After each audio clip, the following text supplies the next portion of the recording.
I believe that what we experienced over the last few days regarding what happened with Glenn Greenwald is something that we should all see as sort of like a time capsule in many ways, because it really brought a lot of people together that maybe otherwise wouldn't agree politically on a number of issues. But this particular issue, which we sniffed out from the very beginning, was pretty obvious. Glenn Greenwald is the most reputable and outspoken Jewish journalist against the Palestinian genocide. Israel trying to kink shame a gay man for exposing their war crimes is very on brand. Thankfully, their stranglehold over our economic and political system is starting to crack. Now, I know there's a lot of people out there who have said, well, it's fallen apart and it's not really,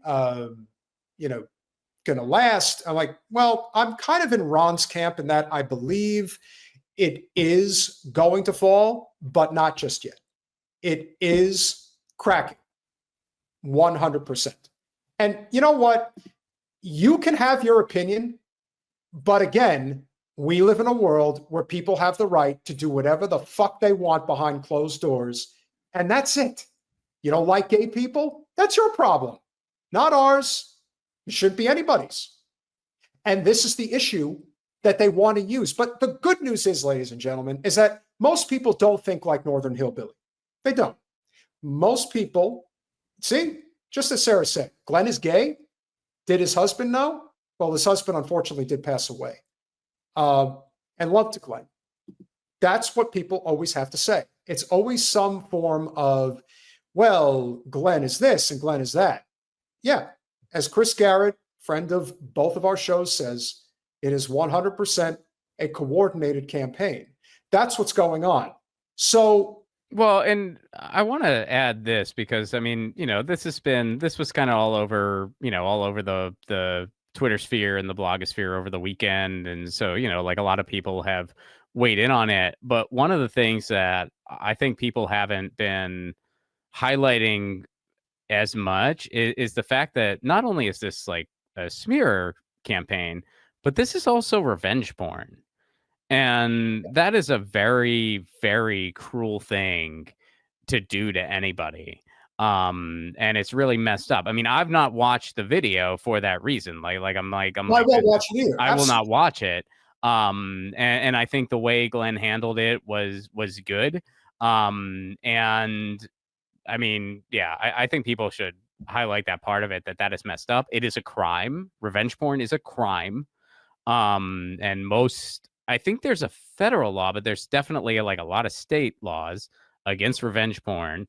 It's a terrible, terrible thing to do to a person. And if you don't like look, Glenn Greenwald says a lot of things about a lot of different things. And I mean, I'm just speaking for myself. I have found some of his journalism to be absolutely incredible, and I appreciate it very much. I have had other times where I've not cared for his point of view as much. There's been times where I've agreed with him 100%. There have been times where I've disagreed with him. It's irrelevant, though. It really is. It's irrelevant when it comes to doing revenge porn against a journalist for no reason other than to try to destroy them. It's a just gross freaking thing to do. So anyone who's just like, well, I don't like Glenn, it's like, whether you like him or not, it's freaking irrelevant. It's like this is disturbing what they did to the guy, and kudos for him for not, for taking the high ground and being like, yeah, what I do, in the privacy of my home with consenting adults is 110% my business and no one else's. And if you have a problem, oh well. So good for him. We are going to read Glenn's statement in a minute. We are not going to talk about the contents. He was involved in, I guess, some form of kinky sex with another man. Who gives a fuck? Like, honestly, does it personally bother you? The only people that should truly bother are people that are closeted homosexual and they just can't accept who they really are. That's generally the people who scream the loudest, as we've learned in the years. Yeah, no kidding. But little did people realize that there was a reason for this. Now, say what you want about Tucker Carlson, but he clearly turned a corner for whatever reason, probably within like the last year, I would say, maybe two. But this is an excerpt from an interview that was done just 2 days prior to when this expose was released on Glenn Greenwald. One of the set of files we released described the intelligence relationship that we have with Israel, the NSA has with Israel.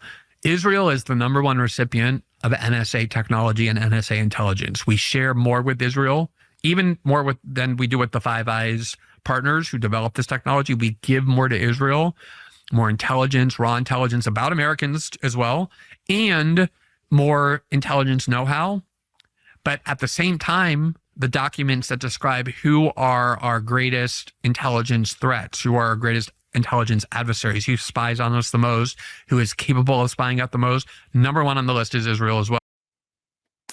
There it is.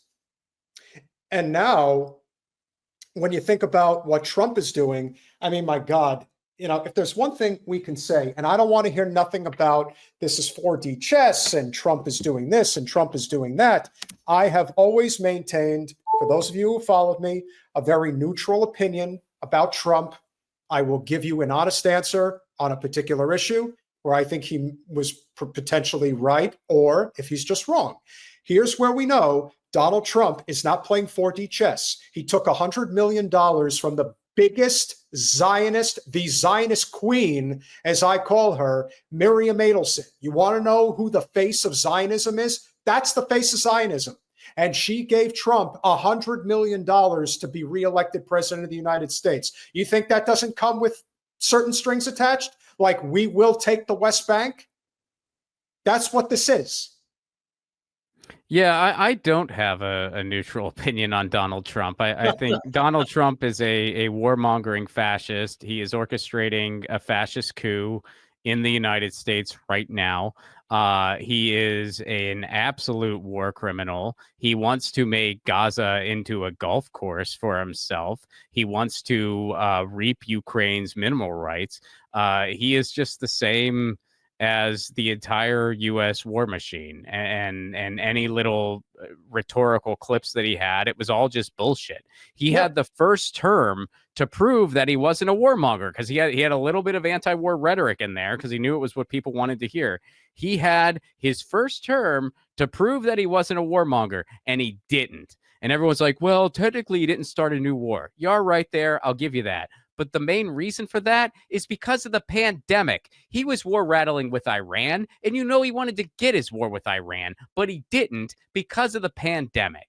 So it's kind of a bullshit metric to pat him on the back for that. And now we see he's the same warmonger as everyone else. If you needed the second time around to learn that lesson, shame on you, because the evidence was there after the first time. But yeah, here it is. And now they're coming with Palantir. And Palantir is run by its own set of Zionists, led by Alex Karp, who minces no words about what their intentions are with the state of Israel. I mean, Karp and Joe, guys, fill me in, because the guy blocked us on Twitter, and we've never even communicated with. I always love those guys, the ones that decide to preemptively block you because there may be information that's getting out there about them that they just don't want to hear about. But I think it's like Joe Lonsdale, I think is his name. He's another one. He's part of the PayPal mafia, and he's a Zionazi and the whole 9 yards, and part of Palantir. And they're all gleefully on board with what's going on right now. So the intersection in so many ways with what Glenn is talking about here and why they felt the need to do this to him is because he, as much as anybody, is exposing Israel not just for its genocide, but for its intentions and what the unholy alliance that exists with them and our State Department. Call it the deep state, call it what you want. It's all connected. And this is what they're doing. So it shouldn't surprise anybody that Glenn got, I don't even know what the right word would be. It's not exposed, because that's not what it is. They wanted to shame him. It's revenge. I mean, I think revenge porn does it just fine. Right. They hacked. I mean, and this was not. I mean, that's what makes it revenge porn. Like Glenn Greenwald did not post this video. I mean, this was his private video, and it got exposed basically. So yeah, I mean, it's revenge porn. Colin, please get the message from Glenn ready. Well, obviously the Israelis use, the most dangerous spying programs like Pegasus and others come from Israel, are developed by Israel, are controlled by the Israelis, by which I simply mean to say that Israel uses every weapon at its disposal, including gathering incriminating information about its enemies. And that's what they do. And it should not come as any surprise that this is what happened. And so Glenn issued a statement, to his credit, didn't mince words, was very direct, and kudos to him, because he does not pull any punches here.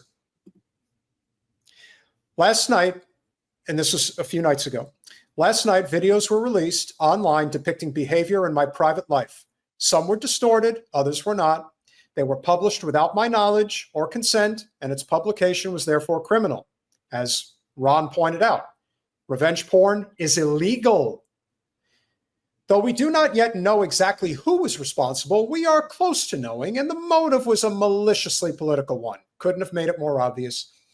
As for the content of the videos, I have no embarrassment or regret about any of them. The videos depict consenting adults engaging in intimate actions in their private lives. They all display fully consensual behavior, harming nobody. Obviously, it can be uncomfortable and unpleasant when your private behavior is made public against your will. That's why the behavior is private in the first place. But the only wrongdoing here is the criminal and malicious publication of the videos in an attempt to malign perceived political enemies and advance a political agenda. Others are, of course, free to form their own judgments, as some are prone to do about others' private lives. It won't change my work. I will continue all the many prongs of my journalism and pursue the causes most important to me exactly as before. Yeah, good for him. Good response. And you know what? Side note on all this, I really got to give a shout out. I love the way that Gen Z kind of like gives us credit for certain points of view. Because I am of the point of view that consenting adults can do whatever the fuck they want. Consenting adults, do whatever you want. That's your business. I always thought that was just minding your own fucking business and being a reasonable human being. But turns out, thanks to Gen Z, you are sex positive. Huh? I did a thing. I thought I was just minding my own business. Turns out there's actually a word for it. Good for me. Thanks, Gen Z. Well, I think his response was fantastic. And I think the responses online were just as great. But it was pretty obvious.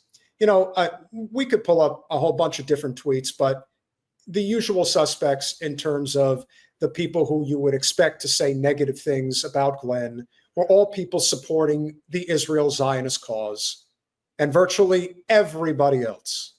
And I mean everybody else. As I said before, Dave Smith, Brianna Joy Gray, Zayed Jalani, Mike Cernovich, Charlie Kirk, Bachia, however you say her last name, who's a Zionist, full blown. Who else am I forgetting? Caitlin Johnstone, Jimmy Dore, us. Universal support for Glenn Greenwald. No mincing words. And everyone, to a man, woman, and child, doesn't need the evidence to know who is the guilty party, because they make it so obvious with their actions. So keep doing it. It's not getting you anywhere other than a faster nosedive into irrelevance. I can only hope, as I've said before, especially regarding the Palestinian people, especially the children, most of them are going to die. I just hope that they don't die in vain. It is our responsibility to hold those accountable for doing just that.